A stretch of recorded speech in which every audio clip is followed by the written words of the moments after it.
even asking questions about his toy drive. Right. Yeah. What I think it's up to like $9 million or something. I'm saying, like, you're like, I got a $1,500 goal, and all of a sudden you're at $9 million. Like, who's going? Like, what toys are you buying, dude? Like, yeah. I'd turn right around. If I were him, I'd donate the $1,500 worth of toys. I'm a man of my word. I'm going to give those kids their toys. That's right. Yeah, you're going to go straight Amber Heard. I pledged it. And I fulfilled my pledge. Yeah, they got $1,500. Yeah. The rest of it went to administrative fees. It went to admin fees. That's right. These nonprofits ain't cheap. They don't pay for themselves. No. I've got to be transparent. Yeah. I'm genuinely curious. Like, what are you going to do with $9 million that was pledged to go to toys? Now, obviously, people are stupid because they're not giving that money for him to buy toys. They're, they're to assuage some sort of guilt or go like, no, I'm supporting. Yeah. Make a show supporting Damar. Like, hey, I'm out here doing the right it's thing. Such a public display of whatever. No one cares, but I'm curious. I'm more curious about this than him being dead. I'm like, where's this $9 million going? Like, where's this going? His wife might be asking the same thing right now. But look, I mean, here's the thing. I will say this: you listen to this show, you listen to this podcast. I promise you, almost nowhere else that you could possibly listen to a show will people talk about this topic in this way. And this is a real way to discuss this topic. You ain't going to hear this on ESPN, right? This is a different way to talk about it. Because the truth of the matter is you hit the nail on the head on a very specific point, which is that these people that donated money to a toy drive for Damar Hamlin doesn't do anything for Damar Hamlin. Nothing. This is money that you want to make a statement to say that you have done something good. This is way more about you, has nothing to do with a guy who had cardiac arrest. And so then it becomes this thing of like, well, now it's this feel-good story, and everyone gets to say, whoever the people were that contributed, like, I contributed my money, I did this thing. But it is a really good point. Okay, great. What happens to the money? What happens? And what's going on with Damar Hamlin? Why can't he show? And this is a money-fueled situation. Because the reality is, again, don't take my word for it.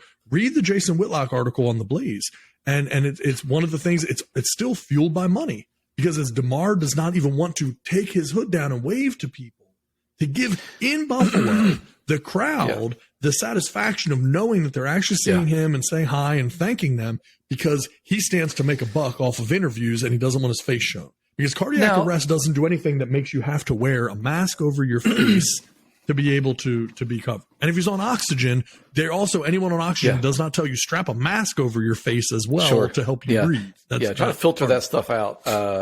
No, and I think, to be, just so we don't look like those guys, very happy that he survived. Of course. Very happy that he's alive. Like, Who's we're not going happy he survived? Like, it's sad that in the world we live in, you have to actually take a step back and say, you have to put an asterisk. I'm really happy that the guy survived. Clearly, we're happy the guy survived. Clearly. No one was rooting for Damar Hamlin's death going into that game or after he fell. No one was like, oh, this is fantastic news. Like, of course we wanted the guy to live. Naturally, we're happy that he survived. At some point, it's the same thing we just talked about with Jordan and Mahomes. This is what we do as a society. It's what we do in the sports realm. We build people up. We love the underdog, until he's no longer the underdog. And then we're like, we're tired of you. At some point, people are going to ask. And now, most people are going to go, especially if he's not able to play football anymore, everybody's going to go, you know what, just keep the $9 million. Hopefully this sets you up for the rest of your life. And, we're all for you. And so am I. I'm like, go for it. Yeah, great. If people decided to give $9 million to a GoFundMe, GoFundMe is really happy about it. You know what I'm saying? Because they're taking their cut. So they're giddy about it. Like, keep giving it to Damar. Like, we're going to push this thing. Yeah. But and if you can't play football anymore, great. You had a nation of people that rallied around a potentially very tragic situation. And I think on one side, it showed the best side of humanity, that we go, you know what, it can galvanize us, and we can go forward and cheer for this guy, no matter what team you root for. And if he doesn't play again, take it all, go for it. I do hate the concept of now leveraging public sympathies to raise more money and try to manipulate the public to try to, I don't like that element. Let people give out a good free will, and the free will offering all the way. at some point that may turn south, and then you got the random jerk that's going to go, hey, let's talk about this $2,500 toy drive. And then all of a sudden he's left in a position where he's defending himself because it was not his idea anyway. Right. And that comes to the other part too, which is, and I didn't do this, but if I were to have been someone who donated, $500 to the toy drive, did that mean that I was donating $500 to his retirement fund?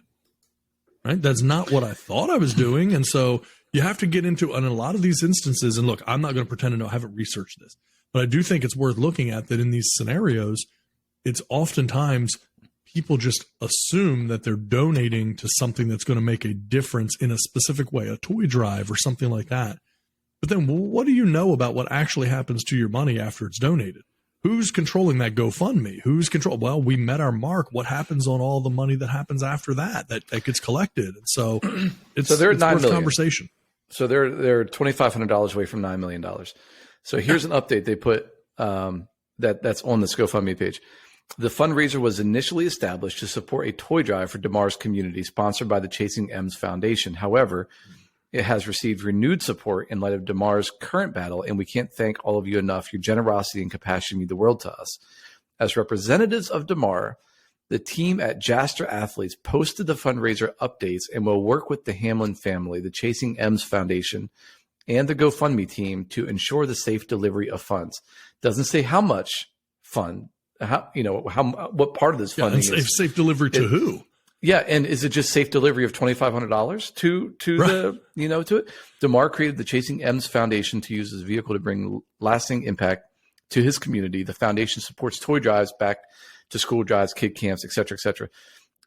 This is the only current fund that is being used by the Hamlin family. We appreciate your understanding as we give them time and space to focus on health. So, I appreciate the little, hey, just update, this is going way beyond what we could have ever expected. But at no point did they give any kind of transparency as to what those. Now, at some point, someone's going to ask questions, even if it's us here on this show. Right. What do you do with the money? At least let people know so they don't feel like down the road they're being duped. If you come out and go, hey, update, because of Damar's situation, we feel necessary that we're still going to give above and beyond to this toy drive and for future toy drives. For the next 10 years, we're going to set aside $50,000 to go to toy drives or $100,000, $1 million to go to toy drives. And then the rest of this is going to go to helping Damar continue to recover and to establish a long-lasting, whatever for his family.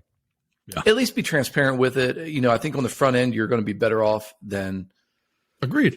Because I can't get my money back if I were to have donated. It's like, okay, if you told me right now, hey, turns out the family's keeping all the money, appreciate it. I don't have any recourse. I can't do anything. I thought I was donating to a toy drive, not an athlete's retirement fund, and now I'm just out that money, I guess, because I don't have any control over it or any say in the matter. And that's your fault. Again, that's your fault. 100%, 100%. If you watched him and they're doing CPR on the dude, and all of a sudden you're like, man, I got to do something. Let me just give. And great. Heart of generosity, free goodwill. Yes. Awesome. All of it is great. I'm going to give. You can't now come back around and go, well, wait a minute. I thought this was going to go to the toy drive. You didn't give to a flipping toy drive. If you cared about the toy drive, you would have given before that moment. You cared about feeling like you were. It's the Anthony Jeselnik thoughts and prayers routine all over again.